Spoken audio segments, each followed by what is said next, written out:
公司第一台，刷落来请收看咱的新闻。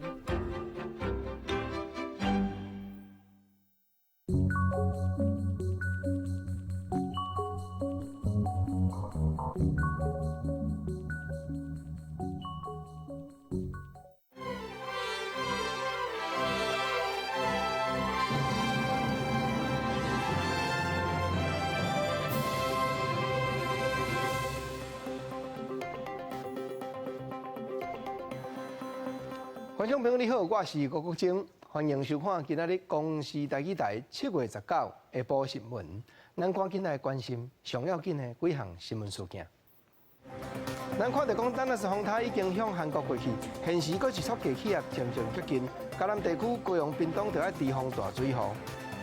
香港林郑月娥特首捌讲针对反送中的抗议的追究大底，现时也有参加示威的香港人来台湾要求政治庇护。台南市政府发布讲，亚太棒球中心咧收整草皮的时，有发现细只可疑的虫仔，确定已经是球形菌虫。丹纳斯风台已经向韩国迄边过去，不过因为风台外围的乌云影响，昨暗台南市丹雷港阁下大雨，街面嘛阁落围拢积水。另外，现时阁一撮大企业伫咧西南部。遐个方向要针对咱的地土一直挂来咯。气象局嘛提醒，自下晡开始，嘉南地区甲高雄、屏东拢着要提防会落大水雨。水提起了后，渔民保养整理，台南市昨暗时落大雨，为暗时7点半一直落到9点，不造成真济所在积水。哦，啊，着雨落车咧倒啊，倒到拄啊拢食了拢无停落去啊，拄啊食了开始人爬起来，冰出好，较开始雨较大，蒙啊稍稍停的啦。好在在水提起了后，无造成灾情。气象局表示，虽然丹纳斯风台离开台湾，不过台湾也是第一个大低压带。拜五早时是落雨冷风，不过因为伫西南边海面上低压继续发展，并渐渐向北边行，挖近台湾。下晡开始，嘉南地区甲高屏要防止落大雨造成灾情。高屏地区降雨可能会是最显著的一个范围。那另外在嘉南地区以及台东跟南投的山区，也是需要注意显著降雨的一些区域。最后，我们也还是要提醒，今明2天在南部跟东半部以及基隆北海岸的沿海，仍然会有长浪的状况出现。气象局有讲，拜五下晡开始，一直到拜六的24点钟内底，嘉义县台南市的累积雨量，高市屏东县平地累积雨量可以来到400毫米，山区500毫米。低压带影响之下，在短时间内强降雨，更有可能有新啊强阵风这天气，提醒民众都要特别注意。记者综合报道。实在讲，风台天就是这百货公司的专柜人员第一烦恼讲，感到拼性命撩水去出勤。虽然去年都有6个立法委员做伙提出要增加防灾假的法条，已经伫立法院通过初审。不过专柜甲销售人员产业工会嘛，惊爱讲，劳动部若是无替因咧斗要紧，万不离即届未赴三读通过，万项煞都要搁对头啊，定搁再来。虽然听到风台丹纳斯无入侵台湾，不过专柜人员也是真烦恼。唔知下一摆风台停留了后，百货业者是不是照常营业？因为工会不调查，有70%以上的专柜人员伫风台天向要求上班，而且70%的专柜人员无得到交通津贴，也要双倍薪水。除了可能捷运它会脱班，这个时候不一定也能叫得到计程车。路上的风这样子吹，然后譬如说路树啦，或者是招牌之类的，其实对他们来讲，生命安全是很危险的。专柜工会成立以来，一直推动防灾假立法。2017年立法院有6个委员提出草案版本，已经通过初审，等待党团协商。不过工会认为，修法关键态度也是伫劳动部。而且烦恼，这届再会期若是无通过2、3读，修法定数都要重新过来。再次引来到劳动部抗议，要求劳动部卖个推萨走动。我们在这里是因为现在台风又开始要来临，但是明年我们就要选举，接下来立法届期不连续的话，这个法案如果今年还没有通过，明年就得打掉重新再来。但是我们没有办法再多等1年。劳工是可以选择不出勤的，那对于劳工没有出勤的劳工，雇主也不能以就是要求要请假，或者是补班，或者是扣发全勤奖金等等不利的待遇。如果有这些行为的话，依照现行的劳动基准法的规定，已经可以处2万以上100万元以下的罚。罚锾。劳动部各路派组长小花欠缺共识，在市民给予强调，一般劳工会当有选择不爱上班权利。按过医疗、大众运输等行业，在风灾时也是有营运的必要。工会回应，头家要求上班，劳工真歹拒绝。而且每一个百货公司差不多拢有空柜罚款规定，为2000到1万块。风灾假是要风灾上班时，若是佮一定爱上班。伫交通津贴、双倍薪水，会当有法律上更较侪保障。记者综合报道。来讲，互真侪农民看到烦恼的秋兴菌虫。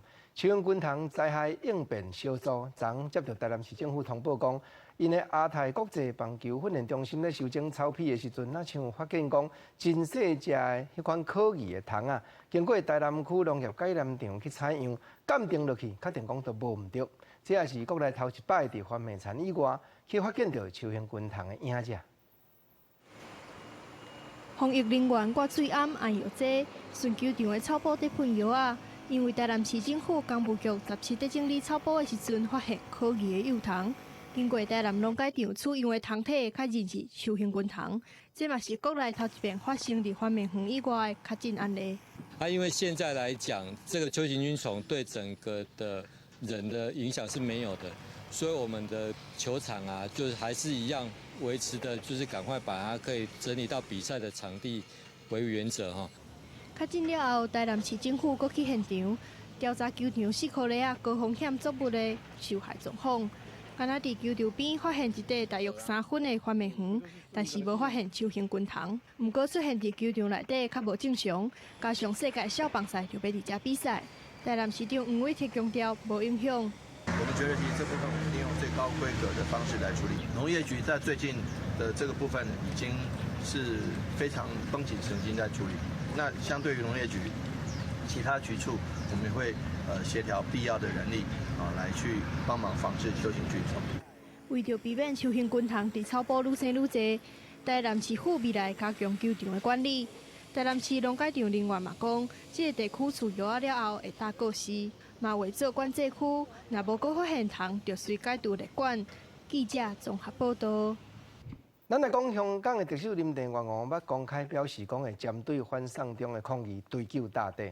现时拍算有10外个有参加示威的香港人已经来到台湾，忙要求政治庇护。总统蔡英文嘛表示关心，强调讲会徛伫咧人道精神的立场，将代志处理得较妥当咧。不过有学者是讲，因为难民法都还未三读通过，代志若要解决，只有是经过港澳条例来增加一条暂停遣送回国的条文。香港反送中抗议已经继续1个月，即马战线已经有香港18个区域，进前阁传出讲香港特首林郑月娥有可能会宣布戒严的可能性，就惊讲香港政府想要来算总效。传出讲已经有10外个参加示威香港人已经到台湾，希望讲会当有政治保护。我相信我们有关专业都有掌握了哈。那对于这些来自香港的朋友啊，我们会基于人道做适当的处理。如果我们政府有收到相关的个案申请，我们都会在尊重人权保障及人道关怀的原则下，由相关机关参酌我方的相关法规，就个案的需求妥善处理。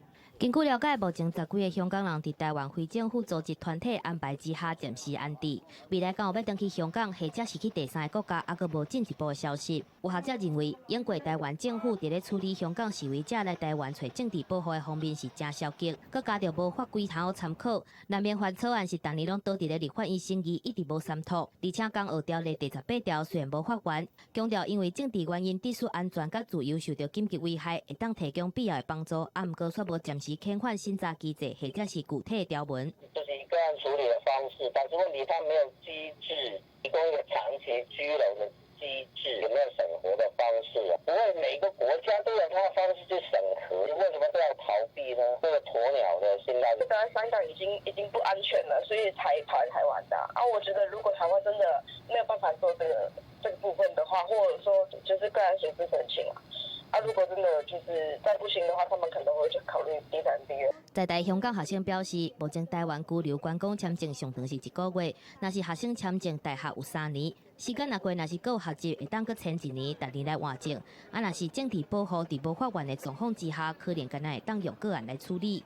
记者综合报道。咱来讲台中市的台湾大道有去斗着中国，海康威视这间公司的监视器，引起讲敢会危害到国家安全的议论。咱来看高雄市这边，时代力量的市员黄捷嘛表讲，市议会早就咧用海康威视的监视器咯。啊，市议会回答讲吼，迄是监视器的系统，迄间保全公司咧发落的啊。总是若中央有命令禁止，因有缘的要求对方就要换牌子。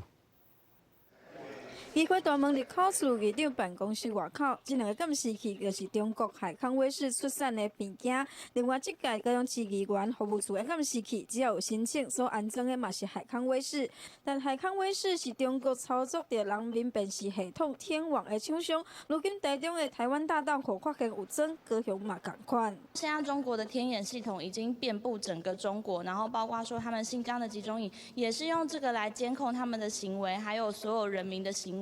硬是要用这种他们用来监控人民的系统来提供我们监视系统的话，不是自寻死路，是让我们的治安更能有一个大的破洞吗？时代力量有2个高雄的议员就质疑过，但是议会议员无要更改，不过议会回应，议员所质疑的海康威视监视器是得标厂商先锋保全固定合作的对象。这个标案主要是要协助议员伫因的服务处来装监视器，不过未来中央若袂当安尼做的话，得请对方来改善。议员辅助当然是因为公开招标的案子，我们大概都会照行政院规定啊。即使议会里面或许难免，因为这家公司的市占率这么高，1/3，国内市场1/3几乎都是他们做的，所以说来讲，当然如果说行政院有规定的话，我们议会也一样会照中央的规定来做处理。议会表示，保全公司要解释所装的监视器，拢只是记录着影像，无连线的功能，袂有治安的危险，嘛会请网络管理人员加强来管控。啊，毋过时代力量的议员无愿意相信，到目前为止也是无愿意装。记者王刘婷、陈显坤高雄报道。生活的报买啊，咱来讲，有的食品公司用料无实在，连过期的原料嘛做出来咧卖。加在公司内面有人看袂做得，主动出来检举。不过，这个检举人有可能奖金领的唔正面，新身躯的安全方面佫受到威胁。立法委员陈学成早起开记者会批评讲，现时奖品安全检举奖金的制度真不周，尤其是一寡地方政府执法的动作嘛真消极，就要赶紧去改善。地无目镜，还佫有挂喙啊！这个先生原本是台南市某一间水产公司的员工，去年真勇敢出来检举公司卖过期的海产食品，想袂到伊说是敢若领到7万外块的检举奖金，佫无透露1年外，方便去外地食透露，连人的安全拢去受到威胁。做的也是很觉得伤天害理啊，也是觉得那个是不好的东西，自己都不敢吃，别人吃了会怎样？立委陈学成批评，把过期食品改做有效期限来卖，是真严重的食安问题。啊，毋过台南市卫生局敢若罚业者12万，所以检举奖金嘛领较少。伊认为，即卖食安检举处理还佫有奖励办法，鼓励地方政府家己定食安检举奖金，一般是用行政罚金的20%至50%来分。啊，毋过部分地方政府根本就把即寡食安的影响当作是去食得分。如果它是过期食品，但最后却是以储存过期食品轻轻放过，重犯轻罚，那你想想看，这个食安漏洞到底有多大？也鼓励地方县市政府把它这个预算编列进去，另外还可以来跟我们申请食安基金的补助。另外，立委陈学成表示，最近接到民众检举，有一寡食品大厂专门请外劳来做这寡改有效期限的代志。万不伊代志若是逼空啊，外劳嘛已经离开，无法度出面来作证，呼吁中央会当注意这个问题。记者综合报道。昨咱讲大学入学指定科目的考试成绩单行出来，不过有的考生知影讲家己考了普遍，已经打算要停考了。近来这几年停考的学生，逐年拢有增加淡薄啊。不过今年参加大学指考的停考生逼近1万人，是7年来上界多一摆。7月初指考考刷到10倍成绩出来，台北市这间补习班一直有学生来报名停考班，8月中的班已经满，而且除了应届考生，为大学毕业拄做兵了的人嘛来报名。像医学系好了，其实对一个高中生、大学，除非你是从小成绩都很好的人，你才会想到这件事情。或者是刚好你分数考到医学系，所以我觉得我这么大一圈回来，我是真的体会到我想做这件事情。大学读4年才发现无兴趣，林同学讲想要做医生甲老师，决定用1年的时间拼看卖。台北市补教协会指出，这几年丁考学生有增加，尤其今年只考丁考学生要挖1万人，是这7年的上悬。2月学测嘛有1成的丁考学生，是12年来新的纪录。为什么搁爱拼？真侪人是希望对未来找头路有帮助。我不是读一个好的学校，台大、台清交，那你叫我去台积电，什么这些科技公司，那根本就不可能用你啊。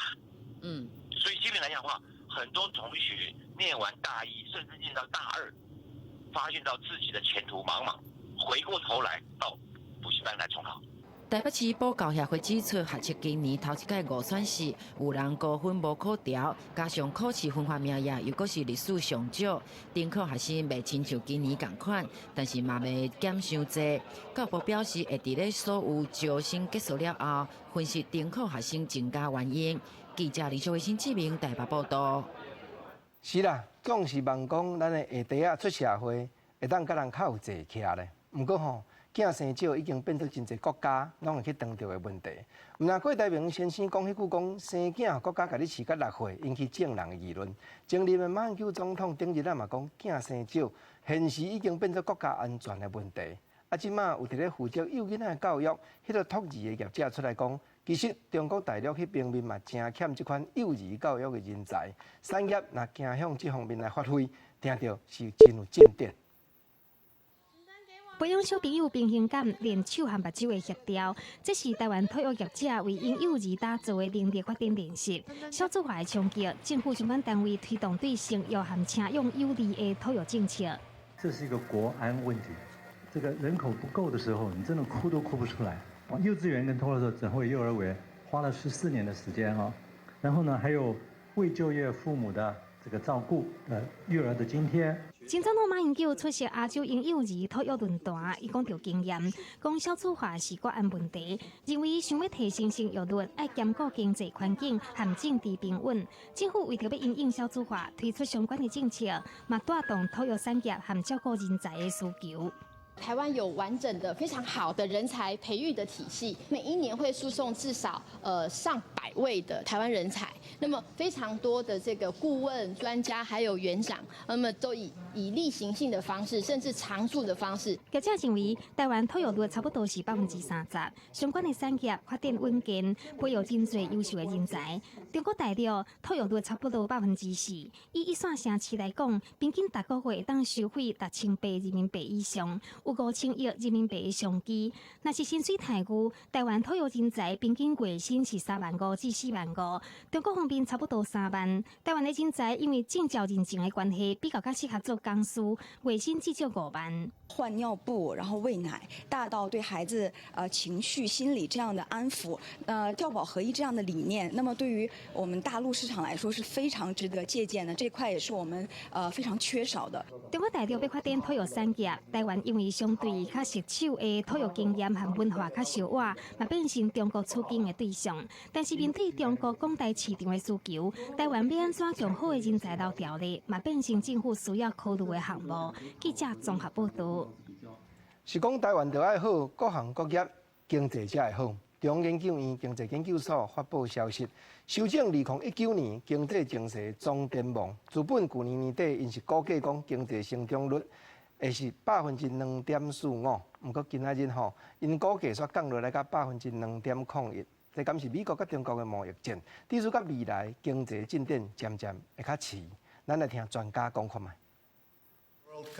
随着美中贸易冲突不断，全球的经济共步放慢，连带和国内的外销订单、出口和工业生产等数字的表现拢受到影响。中央研究院发布2019年经济情势总展望的修正，对去年年底的2.45%大幅度下修0.44个百分点，来到2.01%。去年底开始的话，就是经济情况直转直下，在5月的时候，被川普的一个新的做法吹作了一池的春水，让全球的贸易跟投资笼罩着一个非常不确定的一个气氛。中建议表示，今年顶半年全球的贸易因为美中谈判和日强局怎持续萎缩，而且国际金融市场嘛因为外部环境的不确定性增加波动。对民间消费意愿来看，台湾第一季实质 GDP 年成长率敢若达到1.71%，成长幅度明显放慢。再加上全球各地咧关税措施的影响之下，致使台湾的外部动能出现压力。中建院这届大港经济成长率和中经院、央行、大经院等机构比起来，拢来得低，经济的保持并无乐观。外销订单7个月的这个负成长，那前5个月的这个平均这个总值呢是负的6.95%，各个产业呢它的这一个订单都不是很好。不过中建院嘛讲，虽然全球的经济充满不确定性，但是受到美中贸易战的影响，真侪台商回流投资，再加上日韩贸易战有可能将订单对韩国转转啊台湾。整体来讲，外在环境的不安虽然有歹消息，但是嘛带来一寡好消息。记者综合报道。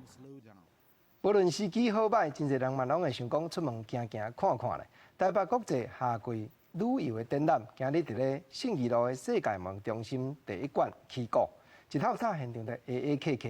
业者观察讲，若是国际上底度的，今年东南亚这边面，原来真侪人有兴趣，小济来探望。小连续4天的台北国际夏季旅展，今仔是伫世贸1馆楼一登场，早起现场来真侪人。今年中国贸易22个星期参展，摊商摆出真有地方特色的文创商品，吸引民众的注意。比较想去哪里吗？就新疆啊，还有新疆啊。虽然日本和韩国嘛是袂少民众头一个选择，但是业者观察国际地天线的部分，今年东南亚嘛有大幅度的成长，亲像越南中部就真受到少年人的介意，旅费唔难2万块有走，飞行时间嘛较无3点钟。在我们中越的话，光人数的成长来说的话，其实大概涨幅有20%以上。直飞其实从桃园直飞的话，只要2.5个小时。那是伫国际地天线的方面，欧洲受到国人的欢迎，业者就指出，今年卖了比往年较紧。长程线的话，销售都会提早，有很多的早鸟的优惠。那国人里面来讲，现在目前我们这一波来说的话，很多人会在年底的结婚的蜜月潮，所以长程线的销售也比往年的快。业者嘛推出袂少优惠好康的，意大利团12天6万块有走，香港旅游嘛免开到3000块，就是要抢公民众的钱包啊！记者综合报道。在地上大条，咱来讲，蔡英文总统伫圣卢西亚第2国去到因的国会发表演讲，伊也特别提起讲台湾甲邦交国合作的方式，无像有的国家头啊好意讲，你若有欠偌济就听我来借，到尾啊，这武术愈来愈大空，问题了了。这敢是暗中伫咧压死中国？蔡总统讲伊无讲，大家唔通家己来认赌。为着要欢迎蔡总统来拜访，圣卢西亚甲议队用真济的脚步，伫咧大日头骹行去到国会广场头前，落大雨嘛同款无受影响。就伫咧蔡总统要去圣卢西亚国会演说进前，当地天气连绵落大雨，连绵出大日头，佮发生一位女礼宾，敢若是因为体力挡袂牢，怎昏倒，被吵离开现场。圣卢西亚国会有特别迎接中华民国头一位女总统蔡英文的来访，会使看到这议队内面有真济女性家己伫内面。随后蔡总统嘛要伫圣卢西亚国会发表演说。This model of cooperation ensures that both our peoples can participate and reap the benefits. There will be no issue of debt traps, unlike some other cooperation models. We believe in mutually beneficial projects rooted in strong communication and collaboration. 蔡总统演说讲到债务限制被解脱，有暗中批评中国的意思。我们应该怎么讲呢？因为常常有人会有这句话叫做"不要对号入座"。我们的外交的方式其实都是比较贴近人民实际需求的。蔡总统强调，和友邦感觉台湾是好朋友，都那亲像圣卢西亚参议院议长麦金泰所讲的，圣卢西亚人看到东方的面图啊，会直接讲是台湾人，袂讲是中国人，也是日本人。另外，伫圣卢西亚国会自本要升中华民国的国旗，煞发生国旗卡条咧转流落来意外。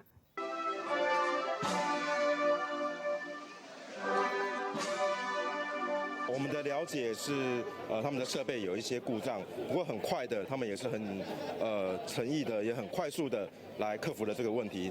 毋但是国会演说，蔡总统嘛见证2项台湾和圣卢西亚的合作计划，包括协助提升圣卢西亚网络普及率，以及赞助也未完工、阁无继续起的人力资源发展中心。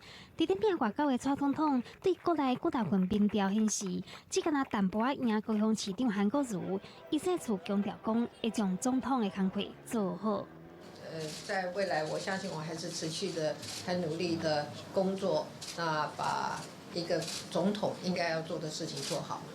坚持先将外交做好，蔡总统就要结束加勒比海友邦的访问行程，要去美国的丹佛过境2暗，是毋是和美国的政要见面，外界拢真关心。记者综合报道。咱过来看，大家原来真注目的台北市长郭文铁，这2日啊火气哪像真多，昨日歹喙骂苏贞昌院长，今仔日伊阁讲台湾即马敢若剩滂心空壳的草包，甲另外一个菜包会用得见，实在真害。针对中研院国家生技园区对外联络道路这条案，有8亿的预算互挡掉的，郭文铁是批评讲，中央安尼一直咧灌台北市政府，大家怨恨是愈结愈重。台湾走到这个地步，只有草包跟菜包可以选择，才是真糟糕的。台北市长郭文铁甲蔡英文洗面，阁口说韩国瑜，口气充满无奈。这间为着中研院国家生技园区连外道路案，阁发挥爱台北市政府用统筹分配款来支付8亿的预算，和郭文铁真不满。把它变成4期道路，台北市政府完全 take over， 就承担起来。我来讲哦。他去申请完再从你给我的补助反扣，那算你卡我就自己做就好了，我也不想不开心了，在累积我的怨恨而已。在相处成案了后，台北市政府这间阁被卡预算，2020-8六要讲合作，敢若是愈来愈无希望。如果说要合作的话，必须要有什么样的条件？下一题。一时之间没想到这个问题。他一定会陷入常考啊！怎么说？反正他们两面说话习惯了嘛，一边说要跟你合作，一边打你嘛，反正。郭文铁唔愿意阁互人修理，最近炮火全开，大骂苏贞昌未见效，煞被恁处理。郭文铁表示，苏贞昌愈要讲，伊就会骂愈凶，到时阵会阁将苏贞昌保安宫就职的代志提出来，苏贞昌会阁较痛苦。记者综合报道。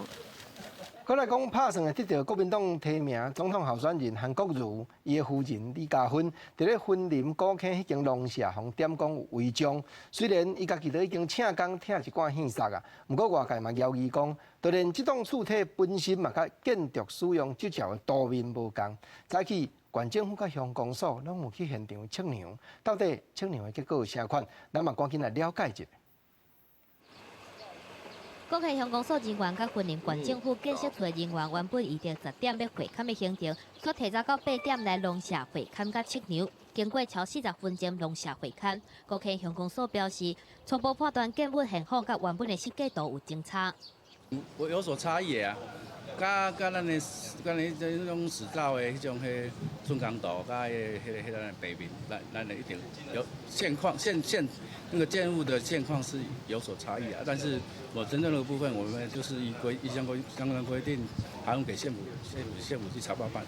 国溪乡公所主任秘书林兆宪表示，农舍处主李嘉芬委托建筑师代表会勘，初步勘验的结果，原本农舍完工度甲建物现况有差，不过实际量出来结果上近20就会当报告婚林县政府。问讲是安怎会提早会勘？国溪乡公所强调讲是因为早起有会议才临时改时间。咱乡长我一定爱带队去，我现场去看，我有我的责任，所以引起有当时种我会较唔知影嘛，所以我去现场去看卖，所以提早我还要赶紧开会。咱去测量以后如果有增建的部分呢跟使用执照有不一致的地方，增建的部分我们要求一律合法一定在增建的部分要完全拆除。婚林县长周立善表示，县政府建设处早起嘛有派人甲国溪乡公所的人亲身进入农舍来测量，等待公所甲会勘了后，相关资料整理好送去婚林县政府。若是证件违反使用执照，会要求应该拆掉。记者综合报道。地方放上头，咱来看台北的海关昨检查一批按马来西亚进口来的蛇箱啊，报关讲是第热带鱼，啊，毋过开箱查验落，才发觉讲内底有龟、有壳鱼，这保育类的野生动物53只，市价拍算价值500万。鉴定落去，佫发现讲，其中有2只是将近要断种的一款一级保育类的象龟，目前已经依法送办。海关人员真细致，将2只强要济种的安哥洛卡鹿龟搬出来，伊是用号做地球面顶上巨的鹿龟，外观骨架碰起来，色水是浅咖啡色，会当清楚看到每一个骨架面顶有真明显的年轮。关务署台北关只界查到安哥洛卡鹿龟是拄马来西亚用热带鱼名义报关入来的，想要甲保育动物偷偷验入来。同仁一开业发现这孔雀鱼的包装内容好像有点异常，结果就通通开，15箱通通打开来，最后在一箱里面发现有这2只大只的安卡洛龟。关务署台北关昨下晡查验涉林的查甫人拄马来西亚报运进口的15箱热带鱼，开箱查验了后发现，所有1箱有底龟、壳鱼等等，若像保育类的野生活体动物总共53只，送去鉴定，证实是1级保育类安哥洛卡鹿龟2只，2级保育类棕血林背龟21只等等。台北关估计，若是投入去市面，市价超是500万。它也在动物园之后也会成为，比如说教育展示，或者是针对一般民众建立他们保育观念的一个很好的一个素材。这已经毋是台北关第一届查到走私安哥洛卡鹿龟，这种龟是拄马达加斯加倒来的。强要济种动植物国际贸易公约列做1级保育动物，全世界敢若剩400多只左右。价销是用长度来算，每1公分1000美金，是真济介意鹿龟的人心内想要饲的。按照野生动物法保育的40条里面，它违反了这些输入规定的话，可能有涉及到6个月以上5年以下的有期徒刑。包括安哥洛卡鹿龟在内的珍贵保育类活体动物，会暂时交予台北市立动物园来照顾。台北关表示，涉林的查甫人会以违反野生动保法规定移送法办，会当罚6个月以上5年以下有期徒刑，并科30万以上150万以下罚金。提醒民众毋通来做这种代志。记者综合报道。来讲高雄的小港，昨有民众检举讲大坪顶有路树发甲去砸到青阳灯，真正影响交通的安全。早起高雄市政府永和工程处嘛派人去修去剪，不过民众嘛埋怨讲，厝前厝后草啊发甲满满是，自旧年市长选举了后，都毋捌看到人来喷过。永和工程处嘛承认讲，骹手较不足，经费较无够，实在做袂起。车辆来到高雄小港大坪顶这个路口，抬头看煞看袂到红青灯。对别个角度看，原来红青灯已经互树仔砸掉的。进来啦，树仔生较黄的时阵哦，伊就变成路灯啊，还是红绿灯会砸掉不看的。永工处来注意讲要出来，甲讲这个青阳灯的问题来甲处理啊，袂使干那顾你的树仔尔嘛。该错你嘛是爱错。看袂到红青灯已经影响交通安全。李长讲，沿共一条路，几若家路口拢有同款的情形。附近居民介意，曾经几若件向市府反映，但是无结果。更加有居民指出，安全岛嘛对去年市长选举以后，就无来攀过草。当选以后到现在应该都没有什么作为吧？对啊。当选以后到现在都没有打过草。没有看过他们来打。经费上啊，不太真的是缺乏很多啦。因为我们现在人动员的能力，每天超240个人次，整个要修剪我们整个高雄市的行道树、公园，还有植栽带的部分。就算目前高雄天高嘅风价加强除草，一天嘛只有240个人，但是全高雄敢若路树都有16万丛，真侪所在顾袂到。民众反映以后，市府知影已经派工沿线修整。但民众也是希望市府加强巡逻，莫互检举才来做。记者王家川、郭建准高雄报道。新闻的点心档，咱来讲休热时啊，毋若讲真侪学生去夏令营，嘛有课程专门设计予老师、才先生人来学哦。有一阵高中区一个老师去到南投鱼池乡，体会讲红茶安怎制作、安怎包装，未来通去学校教这学生囡仔了解讲咱鱼池遮做茶的历史甲做茶的技术。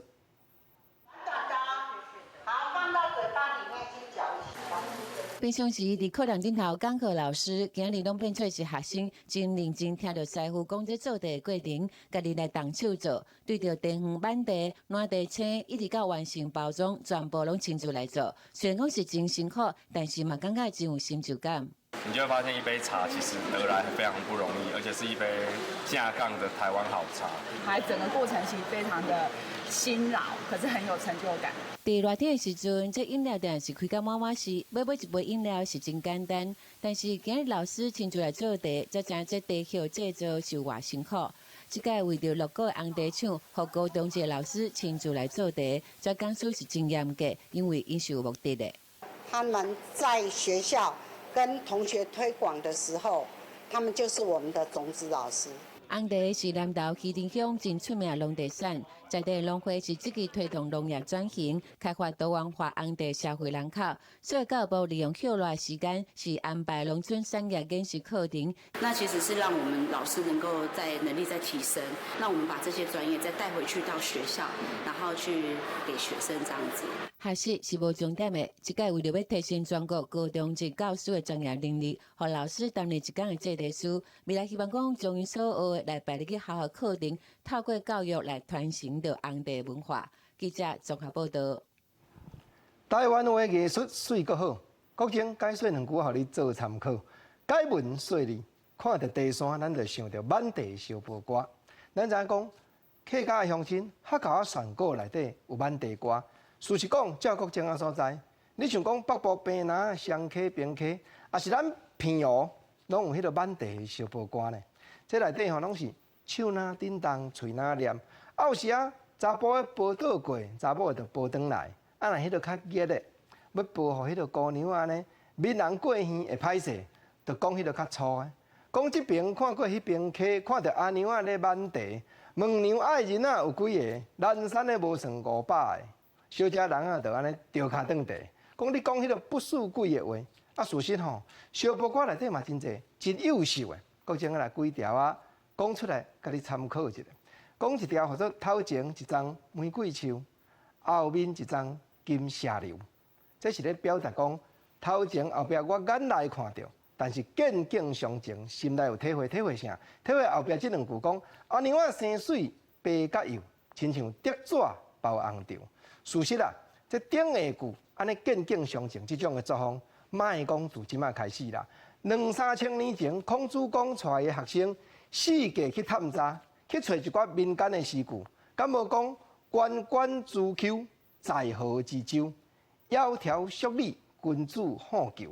关关雎丘，在河之洲，甲窈窕淑女哪有牵连？无啦，讲斗句的啦。亲像这条头前一张玫瑰树，后壁一张金蛇流，嘛是后壁要斗句讲阿娘仔生水白甲油，亲像竹纸包红条。你甲看外交描写，竹仔做的白纸内底包红条，白里透红，描写这个姑娘仔生水白甲油。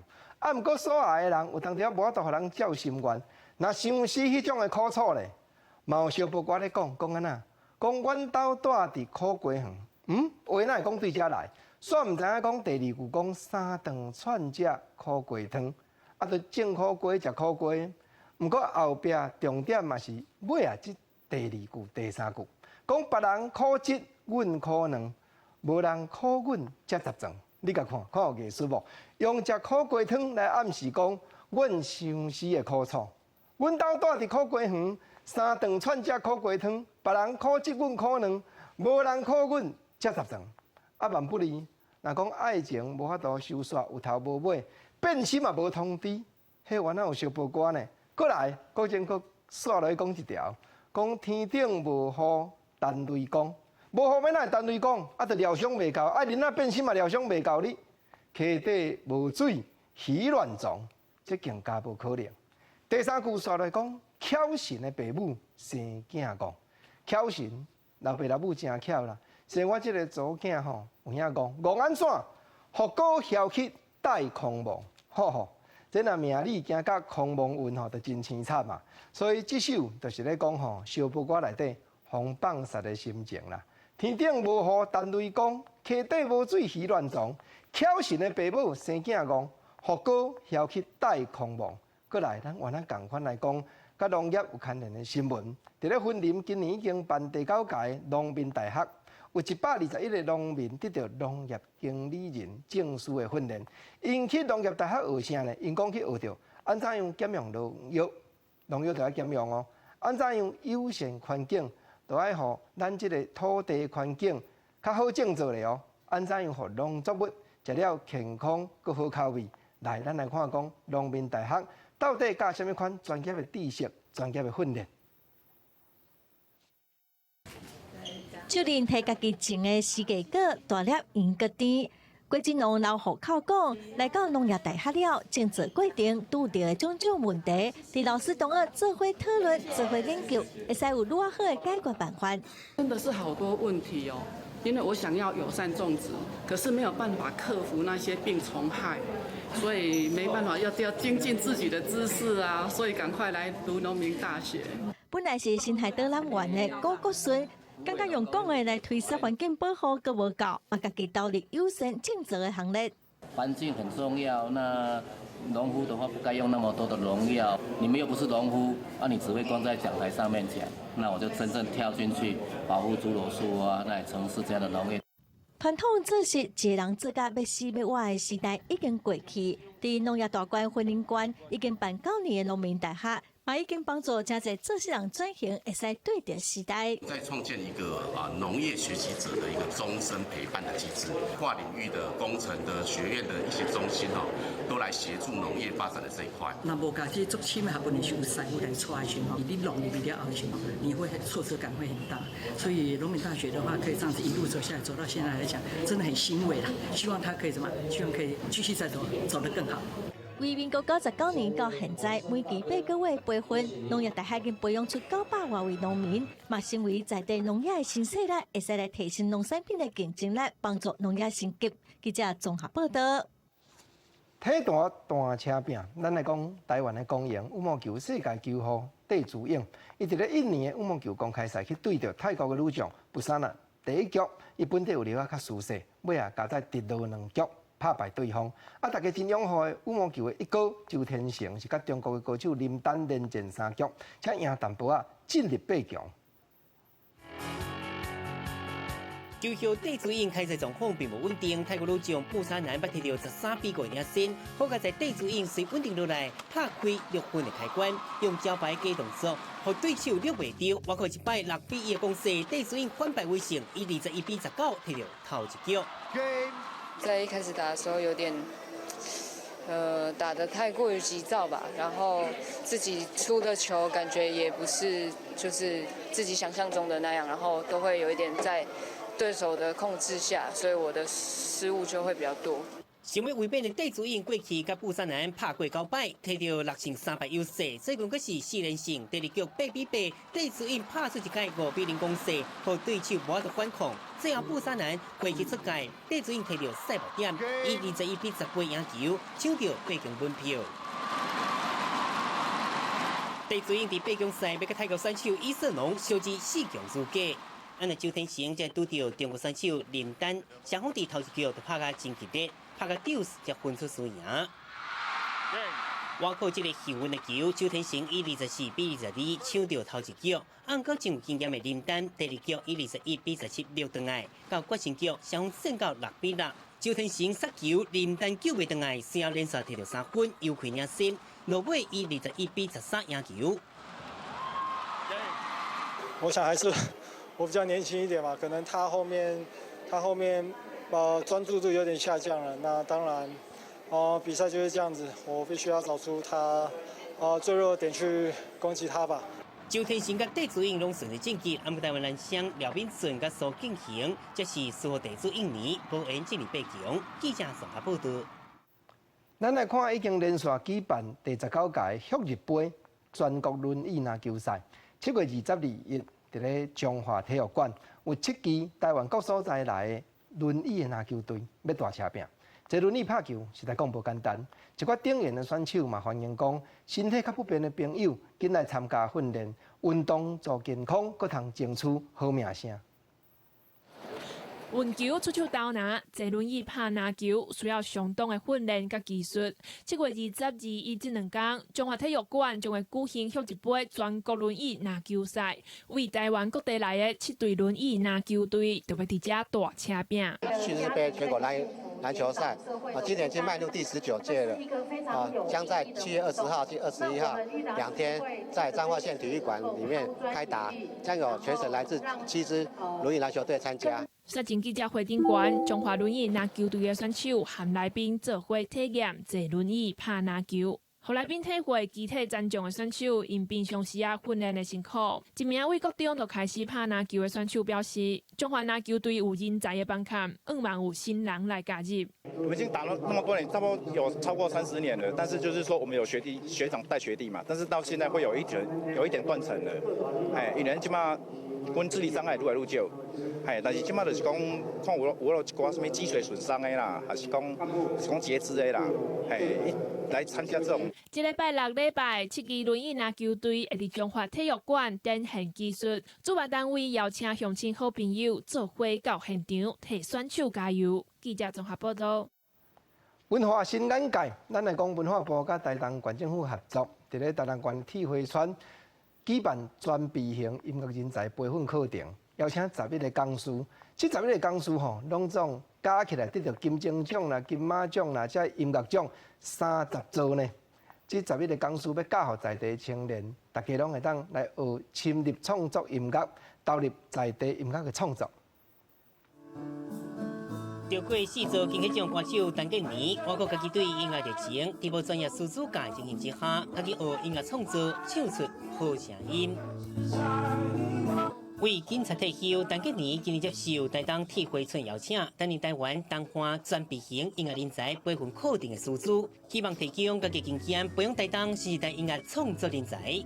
我觉得就努力的发展自己的创作，发展自己的潜力，我觉得这个是最好的。台东县的音乐人才培训课程，伫文化部支持之下，今年是第2届，第1届已经培养出20个新人。这摆邀请陈建年、何稳定11个，拢总得到30座金曲、金钟甲金马奖得主，分别担任作曲、歌唱、录音等音乐产业专业师资。最基本来讲，就是一个歌手从愿意要做东西到最后合集出来的一个过程。但是台东有非常多的年轻朋友，基本上缺乏这样的机会。今年台东县的音乐人才培训20位学员全拢上满了，上紧伫4个月课程了后，每一个学员都能完成一首自创歌曲，唱出台东在地好声音。记者综合报道。咱来看南投一张800多年的大樟树公，因为看起来都有花啊，哪像较无遐样行。食物病虫害的专家邱爱医生已经甲治疗3年外，现时为了改善。可能伫四周围爱做工程，互环境对树仔佫较有帮助呢。咱来看树仔医生嘛专工跋杯清洗大樟仔树公。树医生刘丹克教授来到庙里，虔诚的向树林公跋杯清洗，敢会使经受至4颗粒的环境来改善伊的成长状况。这张大樟仔树已经800多岁。邱医生这3冬来，常常到南投一级的大众爷庙来个关心。它的浓绿的这个老叶比较少，所以就是说，它现在虽然长很多，是因为雨季的关系。我们希望维持它的根系呢，能够长期的健康的话，可能还要多加强。以外，其实这树公身上有很多的那个腐朽的洞，我们现在对它结构的安全，其实也会担心。若是要进一步改善大樟仔树的健康，都需要动工来改善环境，互涂骹较会过水。也毋过，这有可能会造成游客也是庙方的困扰。现在为了要让大樟树长得更茂密，恢复到原先的一个状态，所以特别今天来跟主委跟树林宫这边来请示说，后续的一个维护跟治疗要怎么进行。那我们现在跟树公禀报嘛，我们要跟人跟沟通以外，也要跟树公沟通嘛。树林公的回答是啥物咧？跋杯的结果大部分拢是笑杯。邱医生讲，可能树林公希望伊想出一个更较好的做法，也会继续研究，再过来清晰。记者综合报道。同款南投，咱来看水里有一间表仔店的头家施显德，食到60外，伊开始学水擦、学画油画。顶日伊伫咧水里上港举办人生头一摆个人的画展。壁顶挂着一幅超过6公尺长的壁准图，有山、有水、有树仔，也有100只无共形貌的马。画风真有个人的特色，配色也真水。你一定想袂到，画这幅图的人是一个70岁的素人画家，伊叫施显哲，伊用了半年的时间才完成这幅图。这一幅百线图从那个工笔、水墨还有泼墨去完成。100只马，100个形态。施显哲经营钟表行，60多岁才开始学做画。不过，伊对艺术是非常的热爱，伊打拼学习的态度，和袂少教过伊的老师拢真学乐。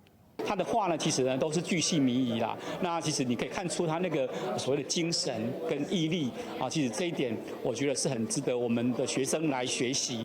知名画家邓良才老师也肯定施显哲的打拼，鼓励伊开个人画展。施显哲伫甲学校照张地展示伊的作品，为素描、水彩到墨水画，每一幅图拢是伊骨力学习的成果。他愿意把他的作品提出来跟我们的乡亲一起分享。那我们也很欢迎乡亲跟我们师生有空利用这段时间，尤其是暑假、上班日都会有开放，那欢迎过来欣赏。在地居民和学生也拢真欣赏伊的个人画展。俗语讲，老网老要过伊补土豆。在咧这位素人画家施显哲身上，看到伊用心学画图的精神。记者综合报道。国际上要紧，咱来看世界动画产业界最出名的京都阿尼玛赏，京都动画总部昨互人放火烧，造成甲33个人牺牲，放火嫌疑犯现场互逮捕，先生入去病院急救，警方当咧等伊小可较复原咧，就要赶紧落去审问。这栋黄色3楼的建筑被红烧甲臭灰搭，消防人员已经甲现场处理好啊。19早起，就有真侪民众来遮哀悼，伫路边放真侪火甲饮料。18早起，京都市福建区真有名的动画制作公司京都动画第1号工作室去互人来放火，造成真严重的灾情。相抓员工的走袂赴。京都当地媒体报道，迄当阵嫌犯伫1楼大门边泼汽油点火了后，火甲因就直接向边啊通去3楼的楼梯来烧。公司内底有真侪纸类等等会烧起来的物件，所以火真紧就烧到3楼。而且这栋建筑物无设逃生梯，大家敢若会当向厝顶走去。毋过根本就袂赴走，就去互因砸甲昏倒。何があったんだろうと思いながら戸惑っているうちに下から黒煙が上がってきて、その中に一酸化炭素と酸欠の状態のガスが入っていますので、それに覆われて、それで運動機能がなくなっていくので、普段からそういうことを気にして準備しててもなかなか逃げ出すことはできないと思います。就算讲是有受过训练的人，想要走出去嘛真恶。有日本网友质疑建筑物内底无设逃生梯，造成大量的死伤。毋过京都市消防局表示，根据日本法律规定，这栋建筑物算是工作场所，敢若需要倒灭火器，还有紧急消防安全设备。毋过看起来嘛是无效，因为消防人员用要5点钟的时间才把火炮发。工作室规个烧了了。第1楼发现2具尸体，2楼有11具，2楼要去3楼的楼梯有1区，3楼有19区，大部分的人拢倒伫咧要去厝尾顶的楼梯间。折り重なってましたので、ほとんどの方はその階段の部分におられ、階段の最終の部分におられたと。41岁嫌犯已经去互抓起来，虽然讲有作品去互抄，毋过警方确认伊无伫咧京都动画做工课记录。现场附近发现真侪支若像伊在刀啊、钢推啊，因为伊伫火灾内第2度烧伤，目前已经互送去病院来急救。警方表示，等待伊恢复了后，会开始甲伊问话。京都动画公司制作出《凉宫春日的忧郁》《轻音少女》等等几个真有名的作品，优柔优雅的风格受到全世界网家迷众的喜意。毋过，即届火灾互真侪珍贵的网家搁烧掉。美国动画公司发动募款的活动，短短1天就已经超过目标，目前已经有超过100万美金，差不多是新台票3100万。记者综合报道。咱来看俄罗斯有一款设计智慧型的手机咧用的 Face App。目前真事件咱若将相片摄落，伊就会甲人的面变作老花仔款。毋过，有人提醒讲，这款软体有可能会侵犯到隐私权。最近伫社群媒体顶面会当看到真侪人将家己变老的模样传起来分享。这是一款由俄罗斯开发的老眼路镜应用程式 Face App。虽然真趣味，毋过嘛有人警觉到隐私权是毋是会被侵犯。Somebody realized, oh, this app is developed in Russia, and people are a little bit wary of Russia taking their data right now because of some of the scandals that we've had in the past and because of election concerns. But the company claims that it's doing all of its processing on cloud servers hosted within the United States. 也就是讲，变老的路镜功能是伫咧云端顶面处理，毋是直接伫手机啊加路镜。所以，当咱将家己的相片送去到云端进行变老的改造，是毋是等于将家己的人面模样送去云端资料库，互对方有机会进行面部辨识的训练演算？开发商表示，袂进行演算，袂将用户的资料袂去分享予第三方，大部分用户拢无定制，无法度确认个人的身份，也上传去伫48点钟内就删除。Now, this app is saying, yes, we're using your data to target ads at you, but we're not selling your data. They do say that they delete most of the photos held in their server after 48 hours, but it's unclear what does most mean, and within those 48 hours, what exactly are they doing with it? 因为牵涉到美国国家安全和民众的隐私，美国民主党参议员舒默已经要求美国联邦调查局和联邦通信委员会对这件代志展开调查。记者综合报道。咱做伙来关心明仔载的气象。北部地区上低31度，上悬35度；中部上低29度，上悬32度；南部上低28度，上悬30度；东部上低30度，上悬34度。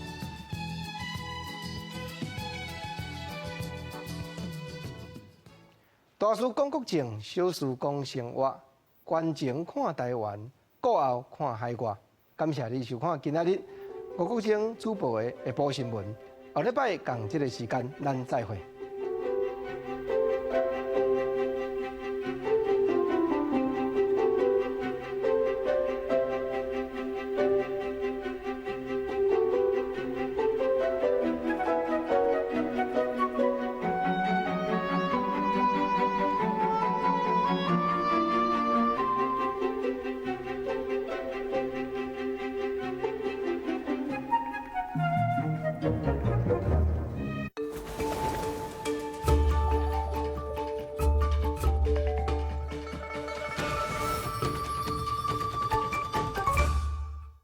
听主舞台，世界就是你的。2019年第5届 WBSC U12世界杯少棒锦标赛，对7月26开始，公视台1台现场播送。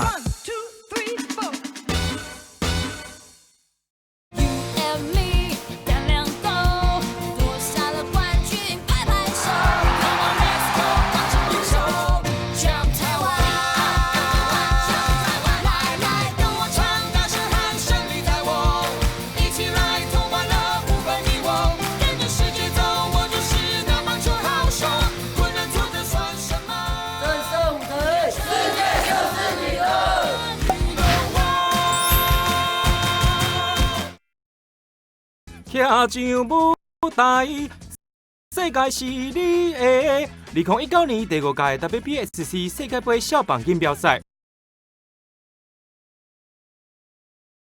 ，7月26就开滚正来，公司台1台。